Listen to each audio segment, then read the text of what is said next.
पूरे राजस्थान में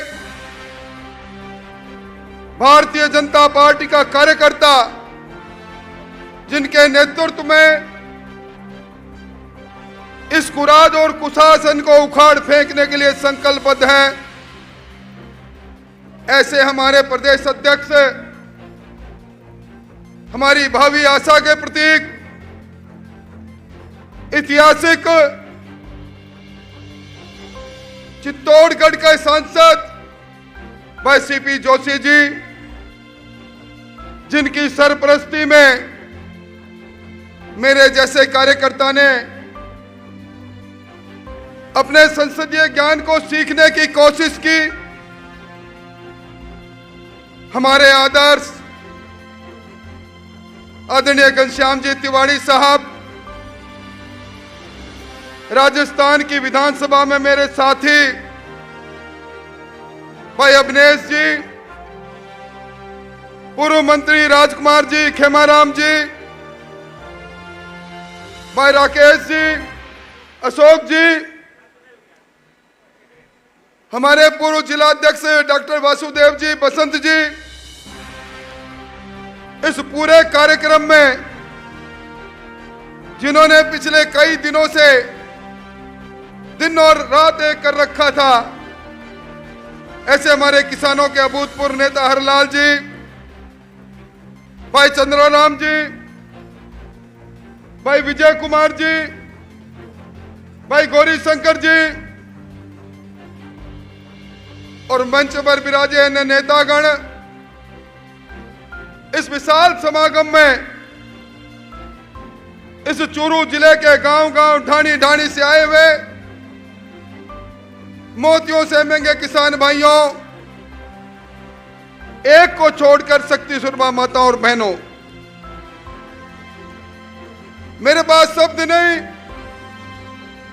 कौन से शब्दों से मैं धन्यवाद दूं। जवानी के बसंत निकल गए, अलग अलग भूमिका में इस चूरू की सरजमी पर जब कभी भी आया, सरकार में मंत्री के रूप में आया, सरकार से प्रताड़ित होकर कृष्ण जन्मभूमि की यात्रा करके आया, उप मुख्य सचेतक से लेकर आज प्रतिपक्ष के नेता तक की इस अलग अलग भूमिका में जब कभी भी मैं आपके सामने आया, आपका प्यार, आपका अनुराग, आपका अपनत्व मुझे हमेशा मिला और इसीलिए मैं दुनिया को कहता हूं, ये चूरू जिला मेरा पहला प्यार है। मैं आपके उपकार को भूल नहीं सकता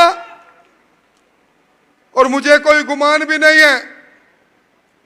मैं धन्यवाद देना चाहूंगा हमारे नवनियुक्त प्रदेश अध्यक्ष जी को। इन्होंने एक बात कही कि अब कभी व्यक्ति परक नारे नहीं, पार्टी का नारा लगना चाहिए। हमारे नेता, विश्व के सबसे लोकप्रिय नेता नरेंद्र मोदी जी का नारा लगना चाहिए और इसीलिए मैं कह रहा हूं, मुझे गुमान नहीं कि मैं प्रतिपक्ष का नेता हूं। हां, मुझे अभिमान है, मुझे गुमान है कि मैं एक ऐसी पार्टी का कार्यकर्ता हूं जो विश्व की सबसे बड़ी लोकतांत्रिक पार्टी है। मुझे अभिमान है, अभी मॉर्निंग कंसल्ट एक एजेंसी है, वो रेटिंग करती है दुनिया में सबसे लोकप्रिय नेता कौन। उस मॉर्निंग कंसल्ट की रेटिंग में इस बार फिर पूरी दुनिया में सबसे लोकप्रिय नेता नरेंद्र मोदी जी का नाम है। मुझे अभिमान है मैं उस पार्टी का सदस्य, मुझे अभिमान है मैं उस पार्टी का कार्यकर्ता हूं जिसका जिक्र अभी सीपी जोशी जी ने कहा। धारा 370 हो 35 से जो भारत के माथे पर कलंक था, बरसों से नारा लगा रहे थे, जहां हुए बलिदान मुखर्जी वो कश्मीर हमारा है। और आज हम कह सकते हैं, जहां हुए बलिदान मुखर्जी वो कश्मीर हमारा है, वो सारे का सारा है। इस बात की को पूरा करने वाली पार्टी का मैं कार्यकर्ता हूं। हाँ, मुझे अभिमान है, मैं उस पार्टी का कार्यकर्ता हूं जिस पार्टी के नेता ने 2024 तक कोई गरीब बचे नहीं जिसके सर पर छत नहीं हो, प्रधानमंत्री आवास योजना बनाई। राजस्थान के अंदर 23 लाख प्रधानमंत्री आवास बनने चाहिए थे। हमारे चुरू जिले में भी बहुत से लोग इसलिए वंचित हो गए सीपी जी कि सरकार ने जब पीएमआई प्लस चलाया, प्रधानमंत्री आवास योजना प्लस चलाया, उसमें डेटा इन्होंने गलत भेजा या भेजा नहीं। मुझे अभिमान है, मैं उस पार्टी का सदस्य हूं। मुझे अभिमान है, बिना मांगे, किसी ने मांग नहीं की, हिंदुस्तान के 10 करोड़ से ज्यादा किसानों के खाते में 2 लाख करोड़ रुपया प्रधानमंत्री किसान सम्मान निधि का जो बिना मांगे सरकार भेज दे, मैं उस सरकार का, उस पार्टी का कार्यकर्ता हूं। भाइयों, यह आज हमारी जन आक्रोश सभा है और अभी सीपी जोशी और घनश्याम जी की अगुवाई में हम इस सभा के बाद जिला कलेक्ट्रेट पर कूच करेंगे, हम वहां ज्ञापन देंगे। जब मैं जन आक्रोश सभा को संबोधित कर रहा हूं, ठीक इसी समय राजस्थान की राजधानी में शहीद स्मारक पर किस्सा कुर्सी के खलनायक धरने पर बैठे हैं, सचिन पायलट धरने पर बैठे हैं। यह किरदार है, यह सरकार जिस दिन पैदा हुई थी उस दिन किस्सा कुर्सी का प्रारंभ हुआ था। मुख्यमंत्री मैं बनूंगा, मुख्यमंत्री मैं बनूंगा का खेल ने आज उसके अंतिम दृश्य की ओर यह सरकार बढ़ रही है। मुझे अफसोस इस बात का है, सचिन पायलट जी 19 महीने तक सरकार में उप मुख्यमंत्री रहे। सचिन पायलट जी विधानसभा का 5वां बजट जब पारित हुआ तब भी सदस्य रहे, एक शब्द नहीं बोले कभी। और आज जब अपनी ही सरकार को ललकारना था, जब अशोक गहलोत जी की सरकार के जड़ों में तेजाब डालना था, तब कंधे का सहारा लिया है पूर्ववर्ती सरकार के भ्रष्टाचार का। शायद वो भूल गए माथुर आयोग बना था, उसका असर क्या हुआ। शायद वो भूल गए जिन खानों के आवंटन की बात कर रहे हैं, वो खानों का आवंटन कब का रद्द कर दिया था बीजेपी की सरकार ने, पर उनको याद नहीं। यहां आप सब लोग बैठे हो भाइयों, आज 1.5-2 साल से डिमांड नोटिस आपके जमा है, आपके बूंद बूंद की सिंचाई योजना के जमा है। सरकार ने ऐलान किया कि हम मार्च 2023 तक सब कनेक्शन जारी कर देंगे। ट्रंकी प्रोजेक्ट लेकर आए, ट्रंकी प्रोजेक्ट 2300 करोड़ का प्रोजेक्ट अचानक 3900 करोड़ में पहुंच गया।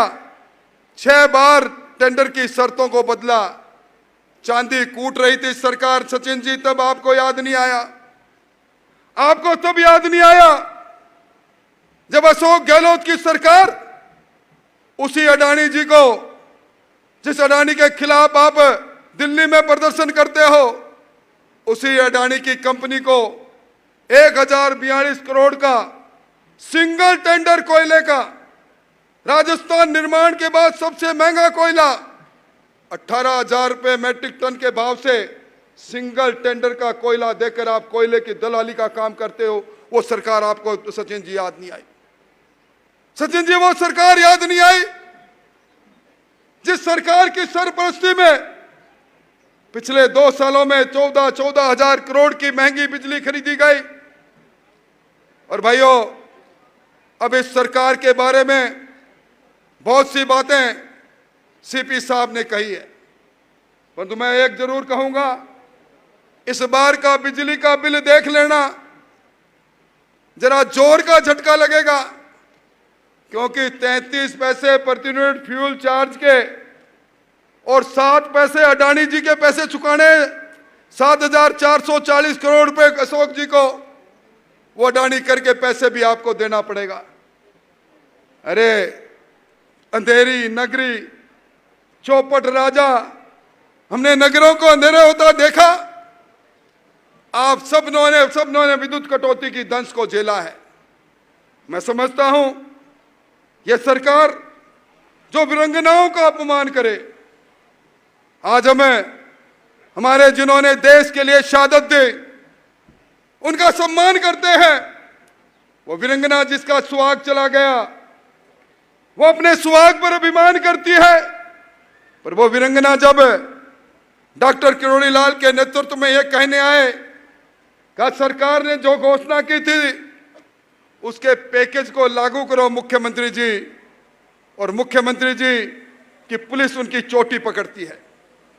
विधानसभा में मैं बोलता हूं तो विधानसभा में संसदीय कार्य मंत्री जिन्होंने कहा था कि राजस्थान में बलात्कार इसलिए होते हैं कि यह मर्दों का प्रदेश है, वही मंत्री निर्लजता से खड़े होकर कहते हैं कि ये जो आप वीरांगनाओं के लिए सहूलियत मांग रहे हो ये तो नाते पर चली जाती है, ये तो अपने घर में रहती नहीं है। हमारा सर शर्म से झुक जाता है जब वीरांगनाओं के लिए ऐसी टिप्पणी सुनते हैं। क्या हम बर्दाश्त करेंगे इन बातों को? क्या हम बर्दाश्त करेंगे? हमारे हनुमानगढ़ में मंदरपुरा में एक नौजवान ने जब टीचर्स ग्रेड सेकंड का पेपर फिर आउट हुआ उसने आत्महत्या की। पारिक था, आगे नाम कन्हैयालाल पारिक। पिता को लिखा, पिताजी आप धान मंडी में जाकर बोरियां उतारते हो, मुझे ट्यूशन पढ़ाते हो, और आपको मैंने कहा था पिताजी आपके कंधे पर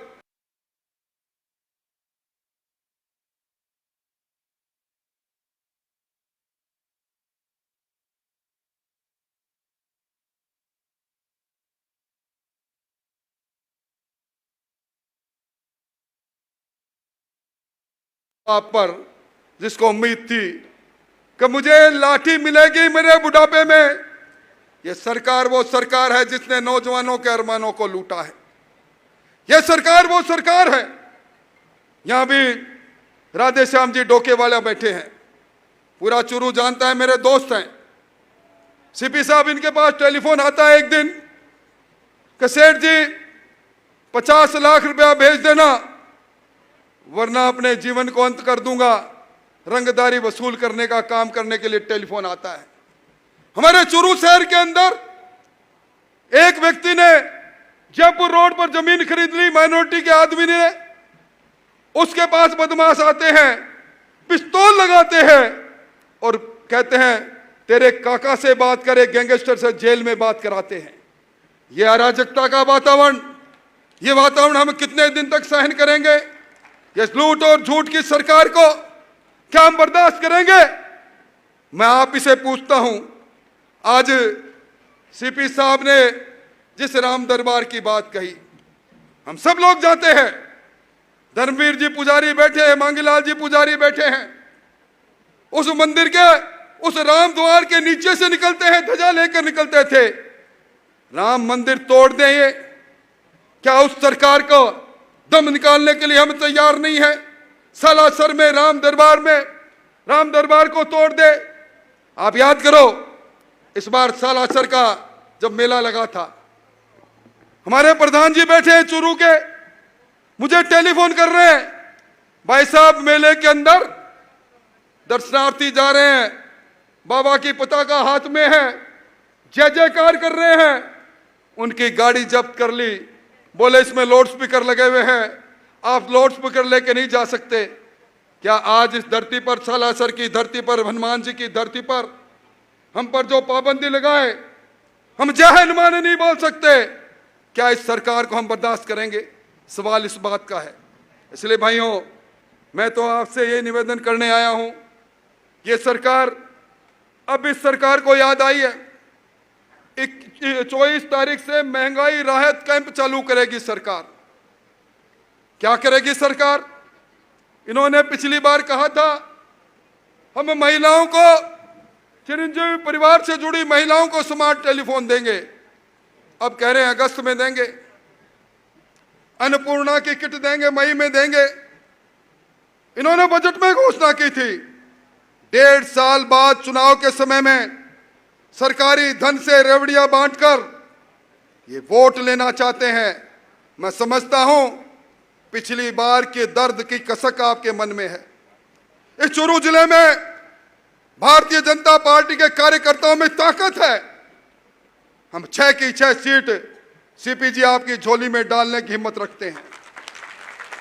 पिछली बार का दर्द हमारे मन में है और इसीलिए मैं कहना चाहता हूं कि जिस प्रकार का वातावरण बना है, यहां किसान बैठे हैं, मैं धन्यवाद देना चाहूंगा।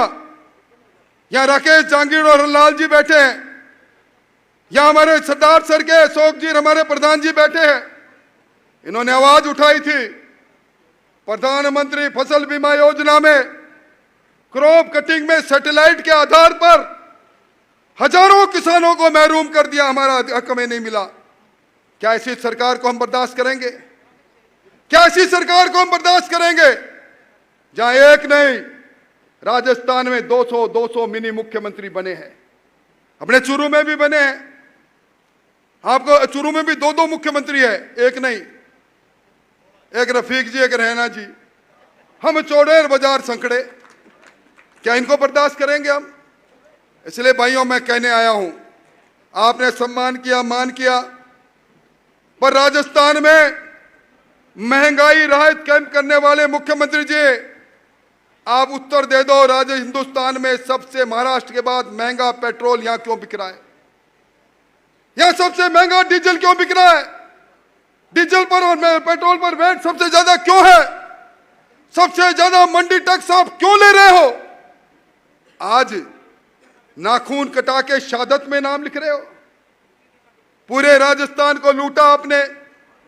और मैं मेरी बात समाप्त करूं, मैं घनश्याम जी को कहना चाहता हूं, भाई साहब एक एजेंसी है ट्रांसपेरेंसी इंटरनेशनल, ये ट्रांसपेरेंसी इंटरनेशनल ने सर्वे किया, राजस्थान के अंदर 2021 में 67% लोगों ने कहा सरकार के किसी भी पटवारी से लेकर मुख्यमंत्री तक काम पड़ जाए, 67% लोगों ने कहा पैसा देना पड़ता है। ये भ्रष्टाचार के खिलाफ सचिन जी पायलट, आज आप अनशन पर बैठे हो, वो रिपोर्ट पढ़ लेते। 2022 में कहा कि 73% लोगों ने कहा पैसा देना पड़ता है। और भाई हमारे तो पड़ोस में लक्ष्मणगढ़ में अपने पीसीसी के चीफ है, आप इनको बरसों से जानते हो। भाई ऐसा कौन सा आटा खाया इन्होंने कि इनके पुत्र भी आ रहे हैं, पुत्र वधू भी आ रहे हैं, पुत्र वधू की बहन भी आ रहे हैं, इनके साले भी आ रहे हैं। सारे इसका कारखाना इनके यहाँ कहाँ खुल गया, कैसे खुल गया? और इसीलिए अपने यहाँ पिछले दिनों भोले भगवान पर जब जिला अभिषेक कर रहे थे तो क्या क्या बात सुनी मैंने सोशल मीडिया पर, सुना और पढ़ा। एक बच्ची कह रही है भोले तेरी पूजा करूं, बोले तेरी पूजा करूं, ऐसा दे मुझे सासरा, बींद चाहे कैसा ही दे दे, सुसरा दे डोटासरा। सुसरा डोटासरा मिलेगा तो सारे के सारे आरएस बन जाएंगे। ये लूट की नौकरियों, सरकारी नौकरियों को लूटने वाली सरकार, राम दरबार को तोड़ने वाली सरकार, हमारे धार्मिक आचरण पर धारा 144 लगाने वाली सरकार, आज अब इस जिले के अंदर जिन्होंने नेशनलाइज बैंक से लोन लिया था, तारानगर के लोगों ने मुझे लिस्ट दी, 23 आदमी ऐसे हैं जिनके खाते एनपीए करके, जिनके 1, 2, 3 करके जमीन नीलाम हो रही है। संपूर्ण कर्जा माफी की बात कही थी इन्होंने, संविदा कर्मियों को नियमित करने की बात कही थी, आज वो सड़क पर है। इसलिए भाइयों हम सब लोग एक संकल्प के साथ आए हैं। आपने अभिनंदन किया, परंतु हमारा मुख्य कार्य जन भावना, जन आक्रोश को व्यक्त करने का है। इसलिए मैं मेरी बात समाप्त करूं, मुझे क्षमा करना, मैंने कभी आपको अपने से अलग नहीं समझा। हम सब लोग साथ में हैं और हमारे आंखों के सामने भ्रष्टाचार का तांडव, और चूरू शहर तो भ्रष्टाचार की भट्टी में जल रहा है। चूरू नगर परिषद के अंदर जिस प्रकार का भ्रष्टाचार हमसे छुपा हुआ नहीं, इन सब बातों का उत्तर देने के लिए आपको सीपी जोशी जी, घनश्याम जी की अगुवाई में सबको जिला कलेक्टर तक चलना है। एक आदमी भी जो मुझे मानता है, जानता है, मेरा रिश्ता कोई नेता का रिश्ता नहीं है। हम साथ जिए हैं, साथ मरे हैं, साथ रहे हैं। आप सब लोग हमारे साथ चलेंगे। और मैं चूंकि आप में से ही एक हूं, इसलिए मैं नारा लगाऊंगा, आवाज दो। आप कहेंगे हम एक है, आवाज दो। पीछे तक आवाज आनी चाहिए। जो हाथ उठा के नारा लगाएगा मैं समझूंगा हमारे साथ चलेगा। आवाज दो, आवाज दो। सड़ी गली सरकार को एक धक्का और दो, सड़ी गली सरकार को एक धक्का और दो, सड़ी गली सरकार को एक धक्का और दो। अभी तो ली अंगड़ाई है, आगे और लड़ाई है, अभी तो ली अंगड़ाई है, आगे और लड़ाई है। अब हम सब लोग कलेक्ट्रेट तक चलेंगे। आपको सौगंध महिला हमारी आगे आगे चलेगी, उनके पीछे चलेंगे। आओ चलो, आओ साथियों, हल्ला हल्ला बोल, हल्ला बोल, हल्ला बोल।